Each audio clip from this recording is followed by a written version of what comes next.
drug dealing is run by a cartel. From 9 p.m. to 3 a.m., you will only be given 50 bob.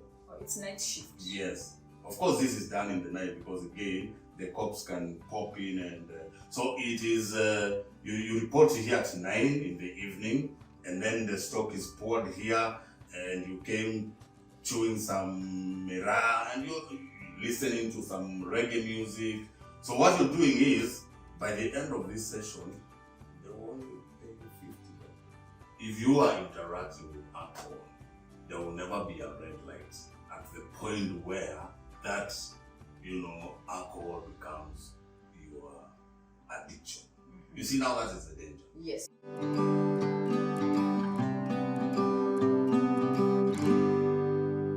Wow, it's been an amazing experience getting to listen to one 𝐭𝐡𝐫𝐤 as he shares his journey with addiction. And now we want to continue from post-high school. So one thing, think of it this way.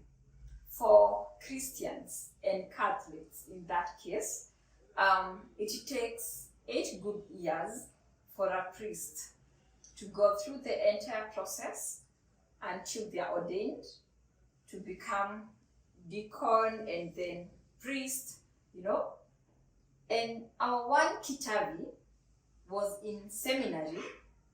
Yes, in seminary after the high school struggle with addiction for 8 good years. It takes 8 good years to be ordained. He was in seminary for 8 good years. This is the episode he'll be telling us what happened after post-high school into seminary, 8 good years, and being sent into a parish where he was working with a parish priest, mass and all that. What happened? Because today I would be calling him Father 𝐭𝐡𝐫𝐤, but I will not call him Father 𝐭𝐡𝐫𝐤 because why? It's his experience. And why we are sharing this, we are not sharing to bring out the light that, Catholic priest, PCA, I don't know what. It's absolutely not about any religion. It's not about Christianity. It's not about Muslim, Hindu. It's all about addiction.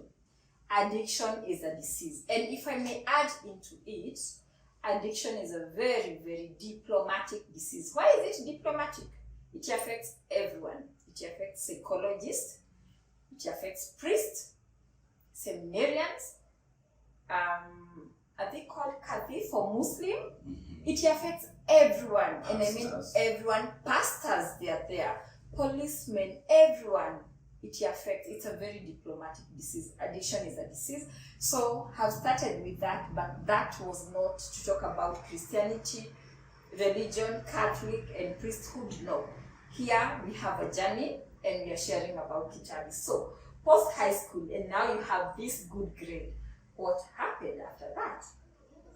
Perfect, and I think I hear you, and it's good the clarification that you just dropped. That again, this is my very personal experience. I am not coming here to represent any outfit or any church out there. I'm talking about my very own experience, a personal journey. And I think one of the challenges that might come with that kind of background is for you, my dear viewer, to sit there and feel that I'm talking about the life of priests, the life of seminarians.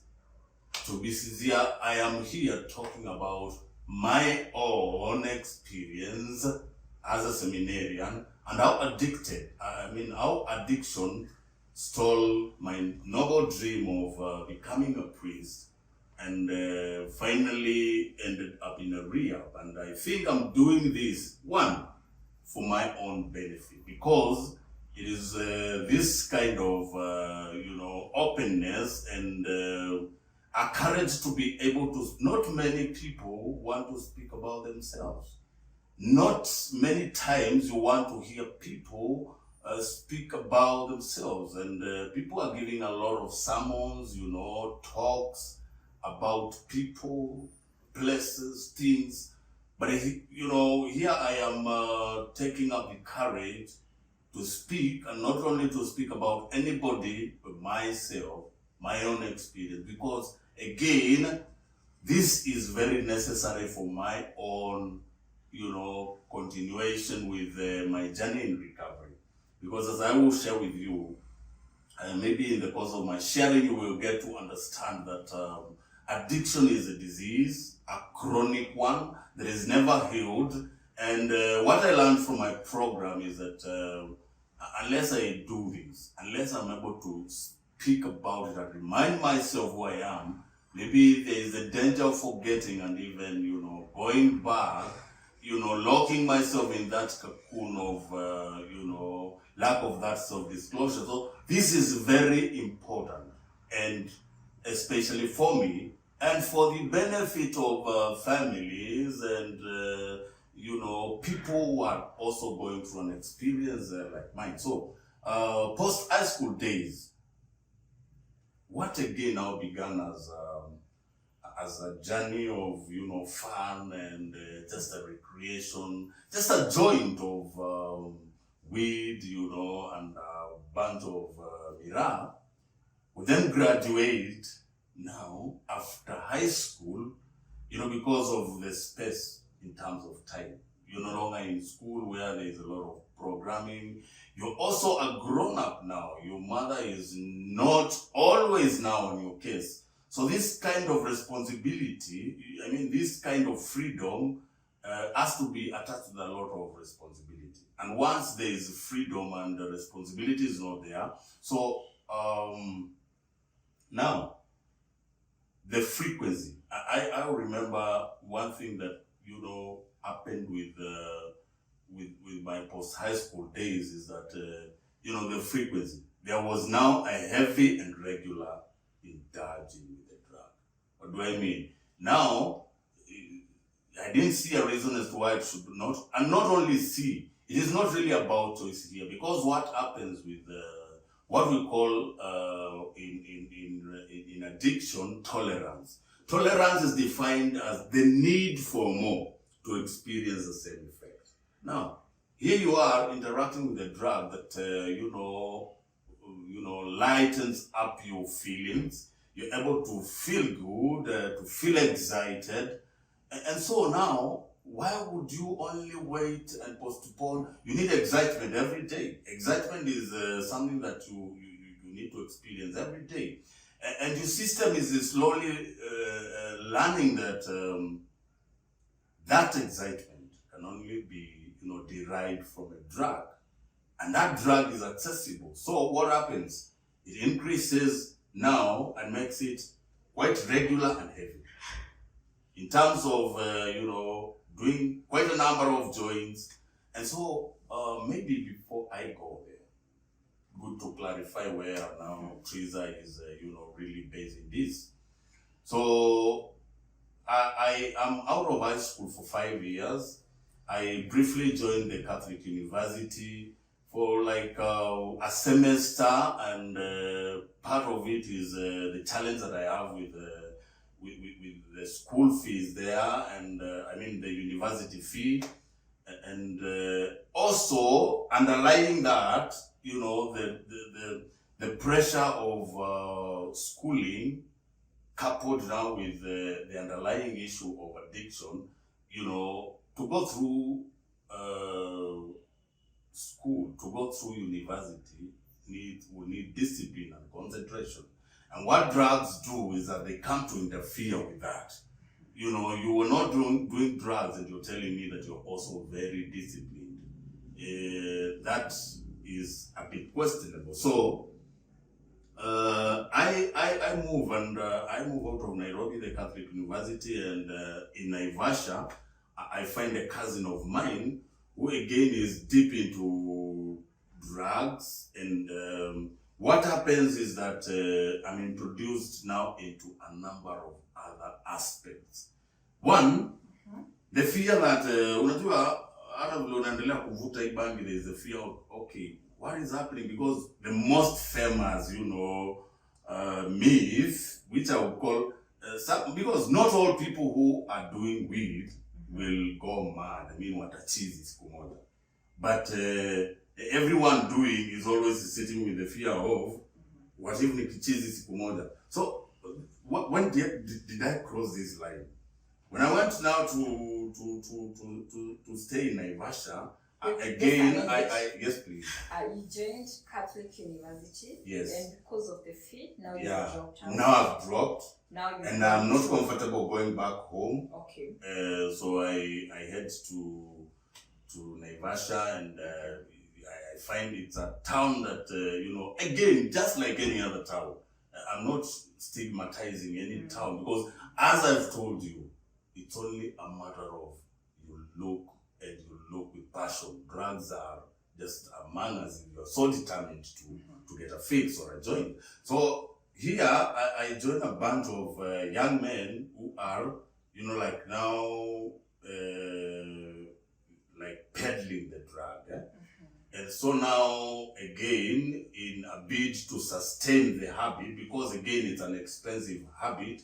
So where you can find a place where you can join some people in helping in kufunga, you are able now to get your own wood stock. And that now takes my tolerance to another level.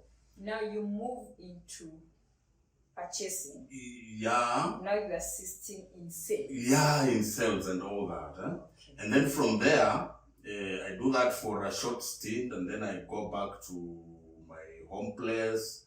And what happens is that now, it's been 5 years before I noticed, and I remember something that I sat as a desire from my boyhood days when I would serve mass. I really had a dream and a desire to become a priest.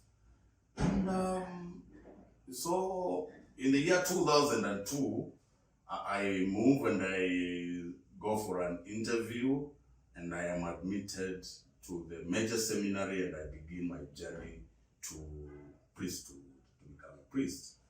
But again, I come with a straight 7 years of interaction with especially weed, which now has become, of all these drugs that I'm using, alcohol, mirror, weed, cigarettes. Now, there are two which have come out as, the drugs of choice. And this is cigarettes and weed, bhang for the matter. So now, I get into this place, and one of the things is that I am admitted thanks to my good grade. I'm given the opportunity, but underlying that is a personal struggle with a habit that now has spanned for 7 straight years. 𝐭𝐝𝐵. Yes, please. And this time, now in Naivasha, you are selling. But did you make money? Because they say there is that. What we're doing is, you see, drug dealing is run by a cartel somewhere. Somebody is bringing like a sack of it. So what we do is that we unroll. Stone, that time it would go by the name stone. You unroll it from these khaki peppers, then you harvest it from its branch, and cut into pieces, and then you roll it up. You understand? Okay. And then you just get paid for that. Also, you are a casual worker. Yeah, just a casual worker. For the main... Yeah, so what you do, like you are like a bunch of 7 of you doing that. There's labor needed into bringing you that joint rolled. There's labor needed. There's labor needed into rolling out it from, that after it's harvested, it's rolled with that khaki pepper and brought, maybe into the city or to its destination of the consumer. So at the end of the day, there's labor needed to unroll it and even now do, the single stick joints that will finally end to the seller. So, to the buyer, to the user. Buyer, yes. So... And this time, because you've even gone a point further to be among now those, the casual workers and all that. And now all of a sudden changed into seminary. Yeah. Are you like unconsciously running away from something? Were you even, did you have well, there's one thing that I'm insight? picking, like the kind of peers that I have, the kind of friends that I'm keeping around. So these are some people who have stayed longer in the, drugs, and I'm seeing their lives are not doing so good. They are not people I like, but the desire to just keep, feeding this habit with the drugs now is exposing me to friends that I'm not even really liking, but I'm keeping up with them because, again, one, it is helping me not have a day where you go without using because you don't have money, because you are able to place yourself there, and by the virtue of participating in that, you're able, even ukitoka kwa hiyo nyumba unaweza jibebea stock some sort of, so it is also a way of funding the habit, where it will take you. It will take you to places. Unaweza hata kama ni if it is alcohol, you will even go to that mama pima akwambie fanya hii kazi na, I mean, at the end of the day, all you are looking for is your feet. So all this hustle of working, you're actually not working to get school fees to take yourself back to Catholic University. No, and then again, it is the kind of money that I'm earning is bigger, kitu kidogo sana, because for doing this from 9 p.m. to 3 a.m., you will only be given 50 bob. Oh, it's night shift. Yes. Of course, this is done in the night because, again, the cops can pop in, and so it is, you report here at 9 in the evening, and then the stock is poured here, and you came chewing some mera, and you're listening to some reggae music. So what you're doing is, by the end of this session, they will only pay you 50 bob. That is in the year 2000. 3 to 9, I mean, from 9 p.m. to 3 a.m. And during the day, that house is locked. There's no life in that house. Okay. Yeah. So what is happening is that as you check out of this place early morning, you are stocked. Okay. And again, you have 50 with you 50 bob. And in fact, that was also Kenya for you that time, because again, I would also now proceed and do some other casual job where I would be paid 80 Kenya shillings in a day. So I look at that life and I'm like, this is very unbecoming. This is not really what I would want with my life. I think my life can, I can make something big out of my life other than this. And now that I have the challenge of finances, and again on the other end, because I wouldn't want somebody to think that it is only the pressure for finances that would push me to the seminary, there is also the point that it was something that I desired. Those childhood dreams are very powerful, and they can keep coming back and reminding you, stay back on track. So fine, I in 2002 I find myself in the seminary, and it is the first time is like, come and see. You're coming and you see who is here. Of course, there will be a bunch of us who would smoke a cigarette.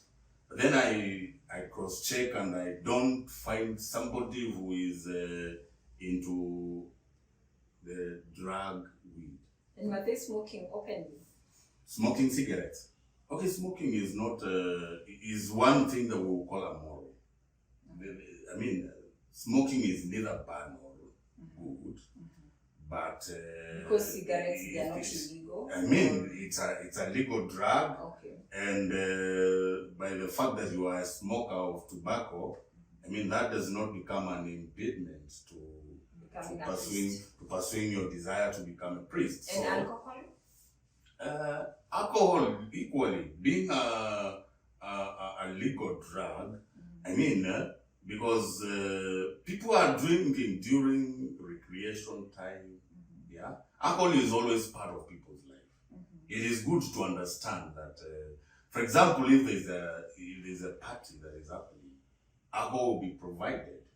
And one thing, because again, like in the seminary, you wouldn't be allowed to be like drinking in your room or anything. But that end of month outing that you go out, nobody would interfere with you going into a club and maybe enjoying a drink and coming back. But surely, and a lot of us would do that. But then, you see now, what happens is that so what you're for people in drinking, you see this thing, and my sharing is not really to demonize alcohol, but to show what is not really also told about alcohol. Yes. You understand? Yes. Because there are things that because this talk is also about, because this talk or even this our interaction with you Trizah is not really to demonize alcohol out there. We are not here and saying that alcohol should not be taken completely, because it is psychologically established. Out of every 10 people who drink alcohol, at least 4 people among those 10, that is 35 to 40%, alcohol will become an addiction, a problem. You see, and now. Also to support that, Yes, please. as much as we are not here to demonize or to say that alcohol is bad or something, we are also here to create awareness by taking alcohol, cigarettes, your steps into addiction. We are not saying necessarily that you must become an addict, because we have other predisposing factors. But again, get to know if you are taking alcoholism, cigarettes, and we are only mentioning the 2 that we know in Kenya. They are allowed for over 18. It's also good to mention for over 18. It's illegal for over 18, but get to know even that it's legal for over 18, and even that is legal for over 18, it still leads. It can lead you into addiction, and it leads people into addiction. The truth of the matter is, if you are interacting with alcohol, there will never be a red light at the point where that alcohol becomes your addiction. You see, now that is the danger. Yes. It is only if you're not indulging in alcohol at all that you can swear, I will never be an addict. But if you ever lift a glass of wine, that whiskey, whatever kind of alcohol that you ever take, now you can never ever say that I'll never be an addict. You can. Because by the virtue of you interacting with that drug, believe you me, you are a candidate until it happens. Yes. Or until it does not happen. Because you can still have a functional lifetime of interaction. And the trouble is, we do not know if you are among the few who will be blessed to have a normal new life, or you really land into addiction. So Kitavi, because I want you to take us back into seminary. So what we've established is that since cigarette, alcohol, it's legal in Kenya for over 18, even for seminarians, it's still okay. That is for Catholic priests, it's still okay. From you, no, not from me, from you, because you've been there, or this is not something that they are told, this is a no-go zone. This is still okay as long as you are in control. I don't know what is happening for now. It's been 13 years since I left the seminary. But during my time as a seminarian, it wouldn't be taken as an indiscipline that I'm smoking a cigarette. And because now I know that, remember me, I'm not only doing cigarettes, I'm doing another illegal drug, a drug that comes with a lot of stigma. So because of that, now you can imagine the kind of life that I would have. Because now this is a more controlled environment, more controlled, and it's not easy. this is not the 700, kind of experience that we were having. This is a very controlled environment, a place where you're expected to be committed in prayer, committed in studies. But then again, I'm able to carve out a way of surviving in that. Tell us And thanks to grace, thanks to what would I call it? Because one thing that I am so grateful is the fact that again my functionality again continued, and that's how I was able to continue. Of course, in a very tough way, because now to beat all this, I had to become what we call mnyama usiku, nocturnal animals, so that when people are asleep is the safest time. Now you can get up and do a joint, go back into your room, and you can now feel how that now can begin to take toll on you. You begin to find that you're different. You begin to find that you're operating in very odd ways, because you can imagine to be there up at around midnight, and because now at least you're sure, and then of course you're also keen that security there, because anybody can snitch. No, hold on. Yes, there please. is a point I want to get clear. Please. The expectation of us who are not in seminary is that seminary is this place where all that goes on, prayers, mass, and a lot of teaching, philosophy, theology, and all these things. And it's a very secure place. And it is. That I'm not expecting the way I would meet with university students. I'm meeting with seminarian along the way. So first tell us how the adaptability of this person now who is coming in with all this burden. And by the way, our viewers get to know, here we have now traumas. We can comfortably say childhood traumas, because they started when you are not yet 18, and now without processing, you've taken your burden, your traumas into seminary. So tell us more how you manage, how are you doing it? Like, were you running again over the fence? Were you calling? Or is it something that was happening internally? If it is on a day when I don't have a joint, I will jump over the fence and find one somewhere. You understand? Okay. If I have it, and the normal day is running, because there are classes, there are prayer times, I will keep to that. Then, if worst comes to the worst, number one, I'll find time now in late hours of the night. Of course, at some point, everyone wants to rest. And even the so-called formaters would want to rest. Yes. And that is the time to strike for me. I can get out now and do a joint and come back early morning before anybody has gotten out of bed. I do a joint, and that keeps me.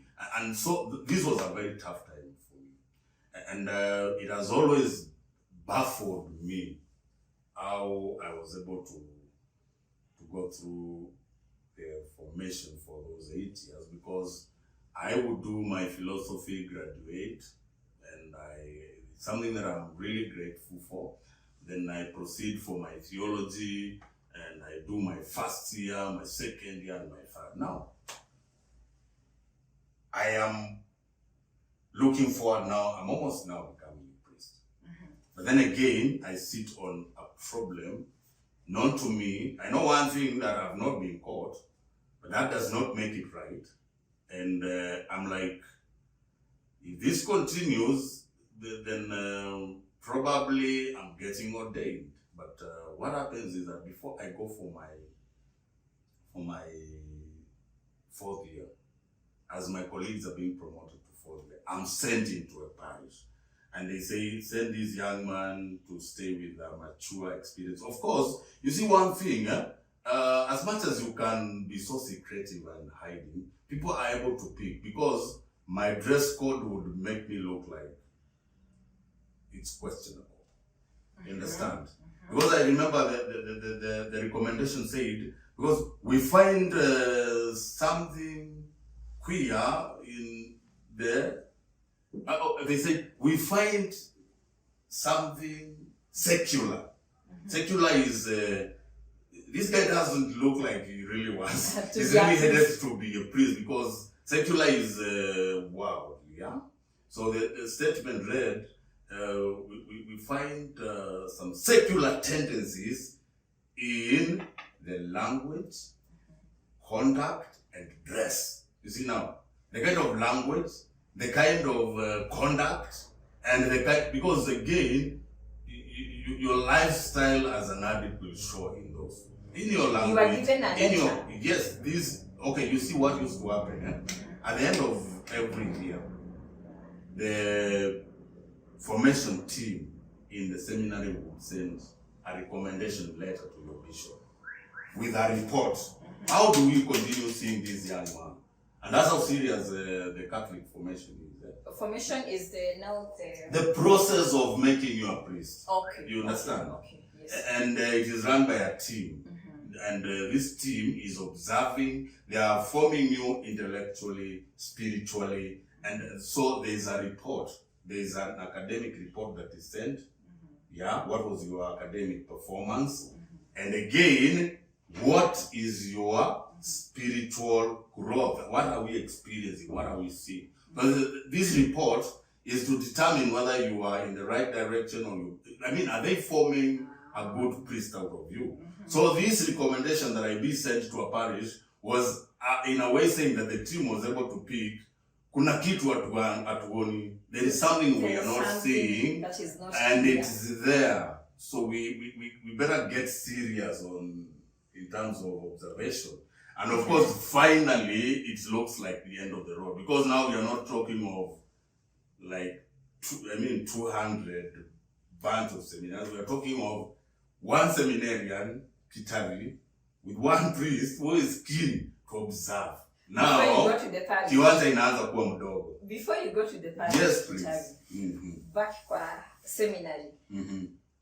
Tell us, you've told us, at time you head, other times you jump over the fence, which means maybe security not all that tight. Of course, with the understanding you're being trained to become a priest, and so you need not so much security. I mean, the word of mouth is enough. You're not supposed to go out. But now you, when everyone is resting, it's when you jump over, which means, was this place still near your place? No, this is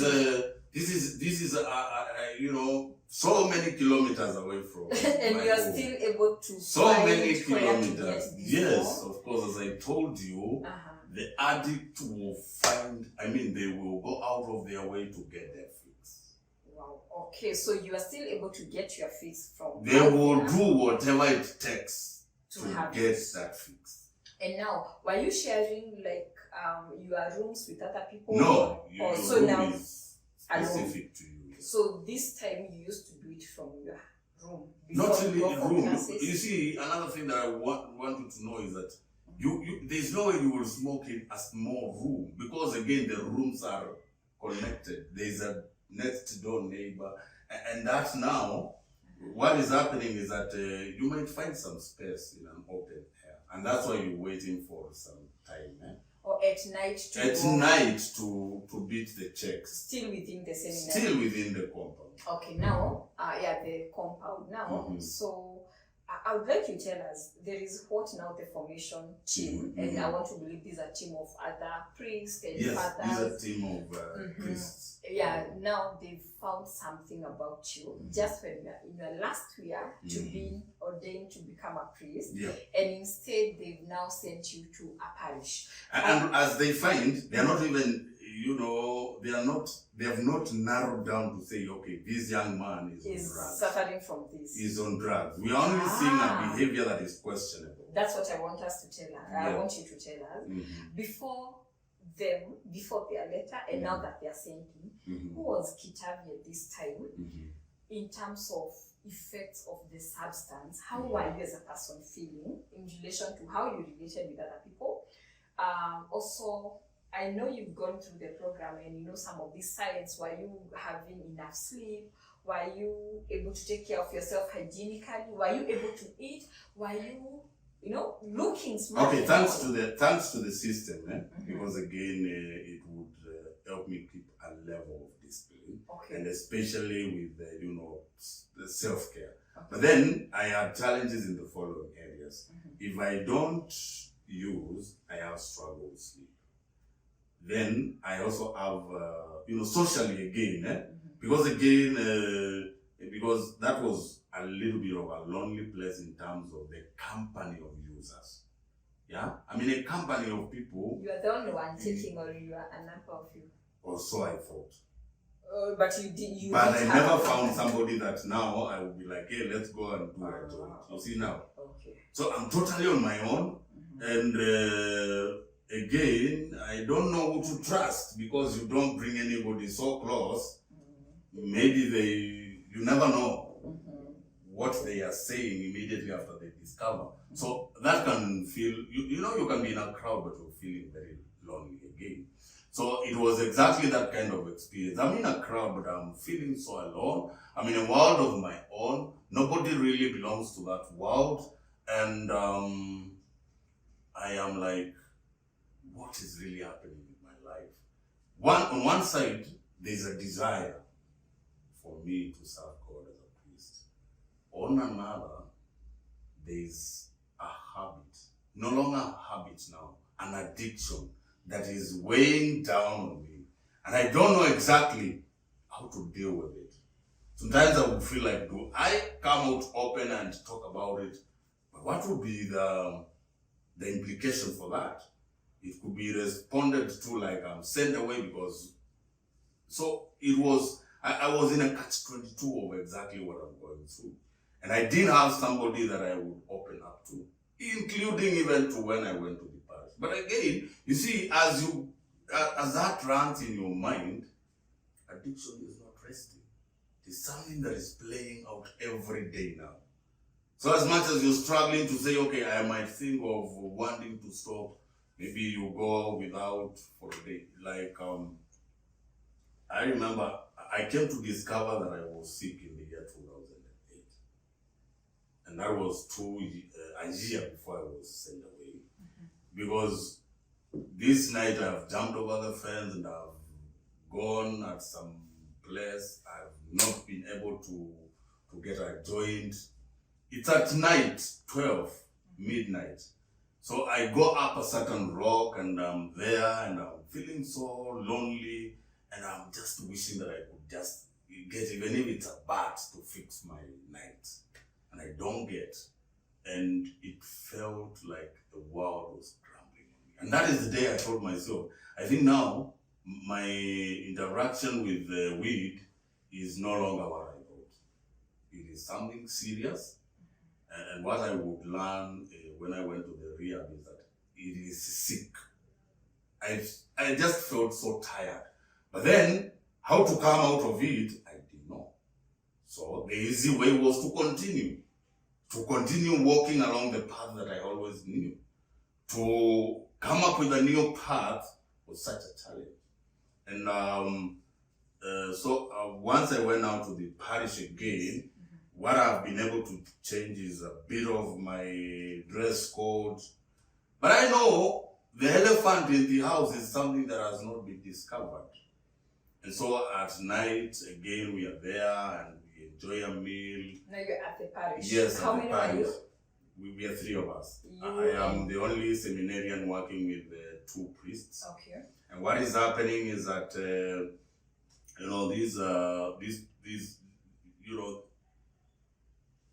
I am sitting on a problem, unknown to them, but known to me. I cannot really confess it, but I'm just, it is just going on and on. I mean, to where I may not know. So this one morning, the priest I was staying with discovers, I come out of a building, I've just smoked a joint, and he comes and asks me, okay, tell me, unavutanga bangi? Do you smoke weed? Before the priest. Yes, please. How are you still able to do it at the parish? Sneak out of the parish at night again. You see now, this is 15 years now of being out in the night. Like now, if it's after supper, everybody, gets into their room. So I step out, push my bike, and in a few minutes I'm out of the parish and in. So you had a bike at the parish? Yeah. Okay, give us a brief history. So now you've gone to the parish and you've gone with a letter. And as a seminarian, so it means you are there. And I want to believe in a parish there is a lot of maybe mass, prayers and all Mass is the first thing in the morning. The mass is the first thing in the morning. Yeah. And so how are you still able to continue with this? Like I've told you, cope and keep secretive about it. Okay. Cope and keep secretive about it. And then again, you see now, like during the day, of course, here there is a lot of space. And the parish was far away or still within? Still another different place? No, in my home county now. Oh, you've gone back home. Yeah, and you knew your way. I've gone back home. And of course, this is a new area. Okay. But then again, I got a means of transport. I can drive. I can ride away from the parish itself, get myself sorted, come back, even at night, including at night. Okay, tell us. You get the point. I would sneak out of the parish house even at night. You get the point. Where were you getting money from at the parish? Now, the day I got there, I remember the priest I was staying with came and, gave me a 𝐭𝐡𝐚𝐭 with some money. He told me that's the petty cash of the house and it is taken care of. Here is a bunch of, 2 keys for, there was an old bike and a new one. You see now. So what happens is that I go and I get into the 𝐭𝐡𝐚𝐭 and I count the money and it's quite some money. So I'm like, this is petty cash, really? Okay, fine. So some petty cash that is ever in my room. How much was it? Do you want me to share that? Like close to how much? Yeah, you would put it at 50 Gs. So now that would tell you,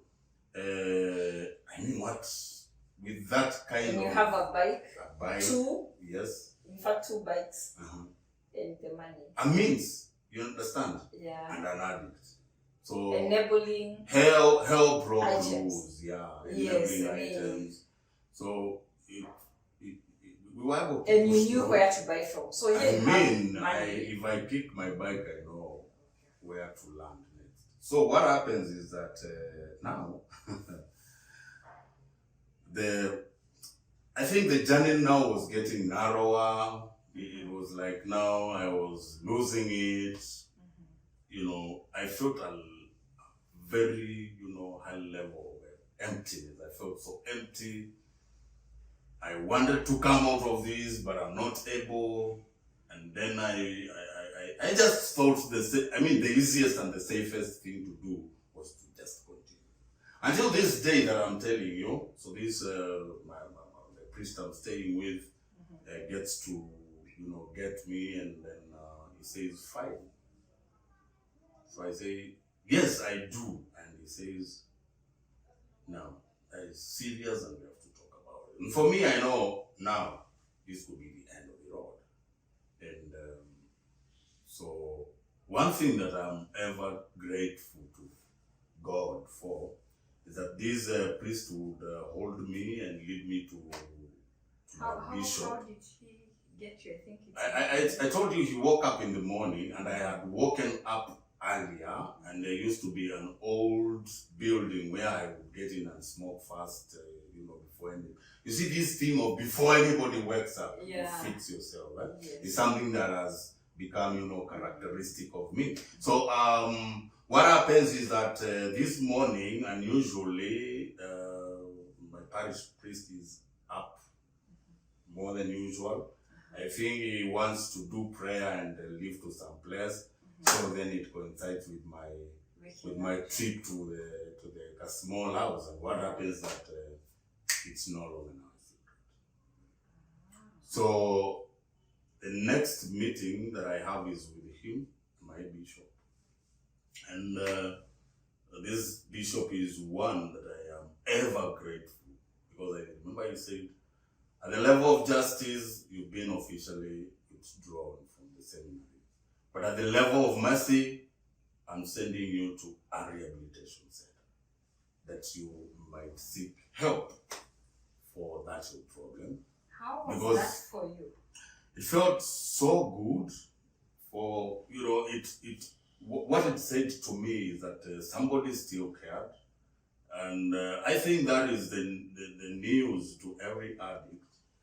There's that somebody, there's that significant other who still cares. Because again, one thing that I know, if it were left for my parents with my family kind of background, I would have never seen the gate of a rehabilitation center.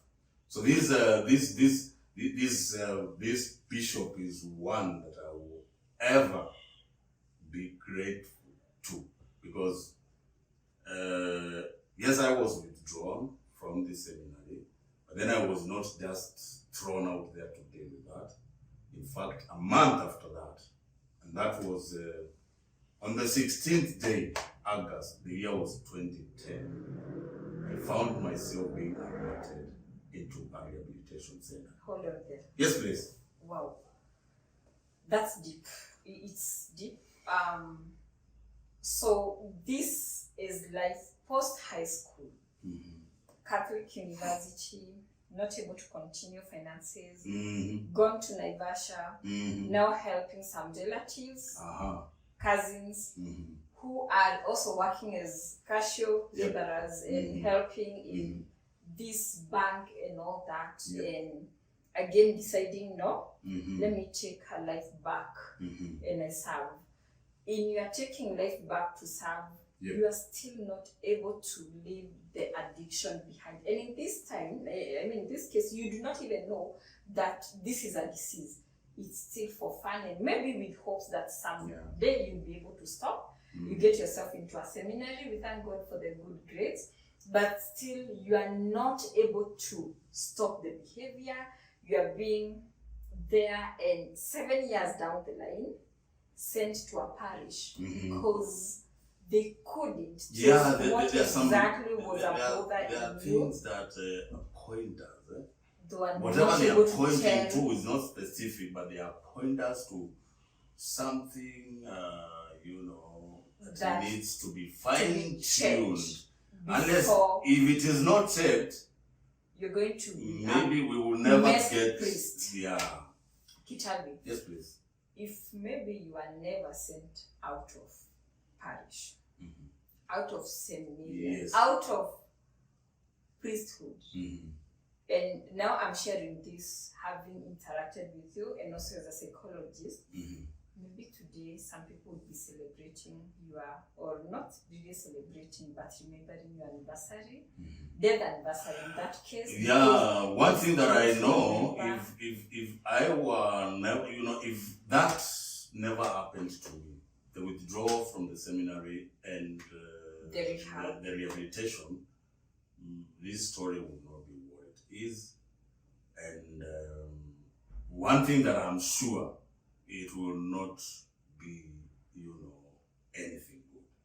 So now we've landed into a place where he's withdrawn and sent into a rehab. So people do not know we have stages of addiction. They just think it's just there because I'm enjoying for fun. So we start with the experimental stage when you're just first starting. Is the pre-contact. Yes, the pre-contact. A state where you've not touched anything, and you can stay in that state for a lifetime. Exactly. It's doable. But then there is the experimentation where you decide, okay, let me try this. What is it? Experimentation is where you interact with a drug. Here there is no problem. It's just a matter of curiosity, the peer pressure, and all that. Then that is followed by the stage of social use. The thing that I was talking, the thing I was talking of, the weekends. Yes. You decide, because this weekend I want to be with these people, hanging around them and, dancing to some reggae music. That is social, because immediately after that, you forget during about events, it. you just or say, during events. That's social. Then we go to regular. Friday, baada ya kazi, at my joint, two bottles of my Tusker and I'm gone. That is social. But then it can progress from there, and it can now graduate to another stage, which we call the heavy and regular use. Now you begin to take more of that stuff. The quantity now increases, and the frequency of taking this drug.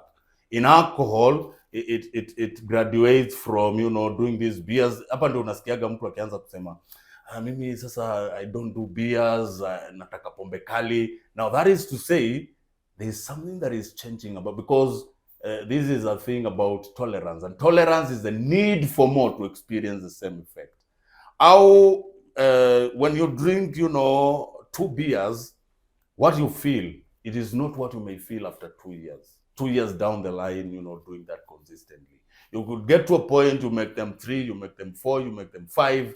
And by the time you feel I'm doing a lot of beers, that is where now you begin to feel, why not do some whiskey, which is something that is harder. If it is bunky, that is very normal with every drug. The tolerance goes high.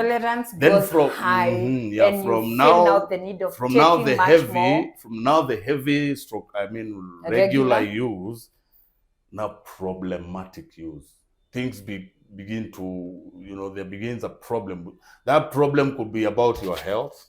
You could begin to experience some little bit of effect in terms of the health. And when we talk of body health, it's about all the systems. You could be now be having a struggle with sugars. You could be having a struggle with your liver. You could be having a struggle with your kidney, your reproduction. Organs, all organs. Your sexuality could be getting affected. Yeah, and unaweza kwa sasa umeshughulikia mambo ya pombe sana, umesahau uko na familia na majukumu. What is happening? It begins now to get problems. Those are what we call the problems of health. And also to mention on problematic, you become dysfunctional. Like at work now, everyone starts realizing missing work. A lot of I will not report today, I'm running late, or a lot of sick off. And at times sick off might be just created sick off, or the real sick off, because now you have a lot of hospital visits. And also even at home, family, this is where now problem comes in. Even sustaining a family setup becomes hard. You see, addiction is like school fees. Addiction is like somebody said, addiction is the most painful breakup. And what does that say? It's like ni kama ukianza kuoa bibi wa pili, kama uko na bibi wa cancer. Your attention, the first wife is able to notice kuna mtu anaiba this attention. You get the point. Because you're equally not now in addiction, this addiction is stealing, quality time that you would have with family. Because to sit down and drink, you cannot be seated at a certain joint drinking and you're with your family. And you're with your family. It's not possible. Yeah, you're either at that joint having fun with friends, and your family is neglected for that matter. So problems with your boss, about work. Because again, when it is addiction, you never know when to stop. Problems it doesn't with even the authority. Because problems some with of authority. These substances, they are illegal. Some of these substances, they are illegal. You're getting arrested. Problems with your finances. Today, as much as we're complaining about, beza, fuel is in a panda. Fuel will never match the price of alcohol. Alcohol is 2 times as expensive as fuel. So what does that say? No one is complaining about alcohol. No one is complaining about alcohol. And one thing that is for sure is that a lot of these finances, because if you get your money and the first priority goes to your drinking, obviously a number of other things will go unattended in terms of financially. The addict would choose to drink and not pay rent. The addict would choose to drink and not pay for their bills. And the following day they will be there, their bills are staring at them. And what is happening? they are even drinking more to cope with that problem. Exactly. I mean, you see now, it becomes a vicious cycle. Stealing becomes part of problematic to sustain. And of course, if you steal from me, you can't expect that you will continue to be that brother, to be that friend at work that you've been. Obviously, now you begin to attract a tag of, you're not really a person who is reliable. So, and even stealing can go to other levels of, breaking even the law, because it will also depend on what level of stealing. Is it just petty stealing, or you are stealing in a serious way that is criminal? And we say they start from the petty, like the petty things. They'll come to your house. To snatch your brother, phone. Your sister. Carpet is gone. Imagine just something like carpet. Perfect. A laptop that is in toys, that. They're gone. All that. Manipulation is part of problematic stage, where now they want everyone to feel and to start blaming everyone for their Somebody sold, the pet dog in their house. You can imagine. And everybody was like traumatized. And for them, you can imagine, how the small ones in that house were feeling. Yeah. But the person felt, I can always choose the drink. So it is a disease. Now, when it gets there problematic, one of the things that the family begins to wonder is, why is this person reasoning? Why are they acting this way? They begin to feel, are they serious? And then from there, you go to the point of now addiction. Addiction is a disease. And addiction is defined as the continued compulsive use of a substance, even when the devastating effects are clear. Exactly. Yes. Even continued and compulsive. Yes. In a compulsive way. You remember the word compulsive? Yes. Sasa unatumia kilazima. To sleep, I must use. Because you are compelled. Yeah, you're compelled. It's something that is beyond, the craving, feels like thirst or hunger. And so this person will choose, and then from there, there is what now we call the rock bottom. And just to say, before we go to rock bottom on addiction, the things that happen at this time, the person is sick. Addiction is illness. The person loses insight. They absolutely no longer know much about themselves. This is where someone looks like quote unquote chokora. They're dirty. They can't even take self-care. Self-care is not is neglected. They are not able to eat. And at times, some symptoms, psychologically, we call them psychosomatic symptoms. Like they will have swollen legs. They will have, because of even liver, kidney, because every organ in the body, even something like hydrating, taking some water, they would prefer to go and take 𝐾𝐝𝐝, to go and take the substance other than even something to eat. Why? Because what happens in addiction, of course, for another forum, we'll be talking about that. We have neurotransmitters in our brain that now, because of addiction, they are limited, suppressed. You can never feel hunger because, why not? And I'll have the system that communicates hunger to your brain has been hijacked. Exactly, has been hijacked. The system that communicates that it's time to go and take a shower, that you are actually smelling, again has been hijacked, because to you it's all about this getting high, and getting high is the only time you are able to operate. That is addiction. You're saying the rock bottom. It's good to note when someone is at the rock bottom, we are now talking of... And that's why we call addiction a brain disease. Because remember, it's in the brain. Yes. That all these, the different centers of the brain are responsible for a person, like taking care of your loved one. Yes. Things like taking care of yourself. What happens is that, where it has gotten...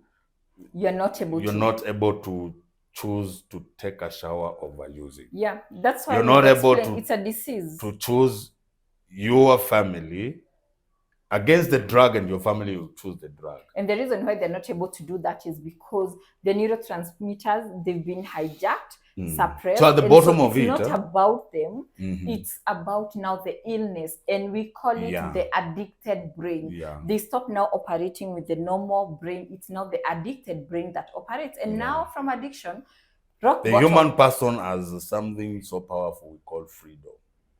And where we talk of freedom, there is a choice, but the addict has lost now what we call freedom. There is no insight. There is no choice. Gone. They only have one choice, and that choice is to use.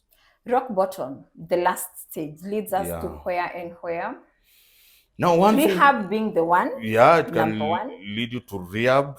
It can lead you to jail. The other place it will lead you is the morgue, and those are just a few days before you go to the grave. And especially some people will tell you, okay, stop it, you're talking about every one of us will die at some point. Now, before the most tragic thing is what dies in us while we are still alive. Understand? What dies because you could be there, of course. Even those people who are eating the gym and watching the finally they will die. But the truth of the matter is, because some people talk about, I don't care, all of us will die. But what dies in you while you're even still alive? Could be that your family, could be that your dream about your education. I mean, those good things that we need to, because again, what business do you have talking about a life after if you can't take care of the life that we have here and now? This is the first gauge of how serious. Somebody said, your life is a gift from God. What you do with it is your gift to God. So I would want us to just think about it along such lines. And maybe in another episode now we're sharing beyond the rehab. Before we go to beyond the rehab, our next episode is going to be about the rehab and how life was all about. And just to let you know, at 𝐒𝐻𝐸𝐧𝐬 Therapy Center and Training Institute, we have rehabilitation services. And that's why we'll be bringing more about this. First, the reason why we're doing this is to create awareness. Addiction is a disease, and there is hope, help, and full recovery. Please note, full recovery and not complete cure, because complete cure comes with complete change of lifestyle. So join us next as now we discuss when 𝐭𝐡𝐫𝐤 was sent out of now, withdrawn from priesthood into rehab. We get to know 16th of August, which year? The year was 2010, so this is 13 years later. His second birthday. What exactly transpired? So we'll be discussing about his life in a rehab for around 125 days. What transpired into all this after 15 good years of addiction.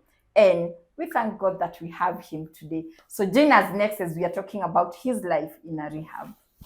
Hope you'll be there.